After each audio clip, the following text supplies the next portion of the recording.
کل پھر ملیں گے. اچھا سنیں, کیا آپ اپنا نمبر دے سکتی ہیں؟ دلکش کار میں بیٹھی.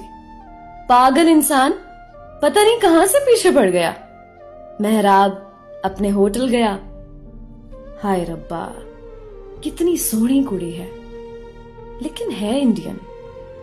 دوسرا ہے بھی ہندو. کوئی بات نہیں, محبت اندھی ہوتی ہے.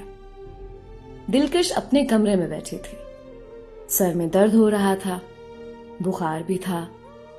ایک صحت ٹھیک نہیں, اوپر سے اس پاگل نے دماغ خراب کر دیا. آج بنا کچھ کھائے سو گئی. دوسرے دن وہ مارکیٹ نہیں آئی. محراب مارکیٹ آیا, لیکن دلکش نہیں تھی. سب سے پوچھنے لگا, وہ لڑکی نہیں آئی؟ مینیجر پاس آیا, غصے سے بولا, سر اگر آپ نے اپنی یہ گھٹیا حرکتیں بند نہ کی تو ہم پولیس کو کال کریں گے. آپ پلیز دوبارہ اس لڑکی کے لیے یہاں نہ آئیں, یہ ہم سب کے لیے بہتر ہوگا. محراب خاموش ہو گیا, اداس بیٹھا تھا. پارک میں کھڑا تھا.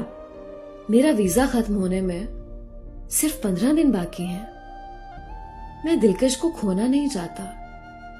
دلکش کو ہم سفر بنانا ہے مجھے, لیکن کیا کروں؟ نہ اس کا نمبر ہے, نہ اس کا کوئی ایڈریس ہے پاس.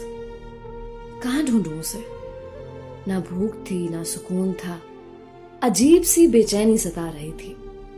یہ محبت کا پہلا مقام تھا.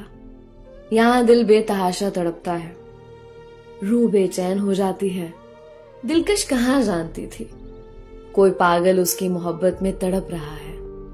دلکش دوسرے دن مارکیٹ آئی.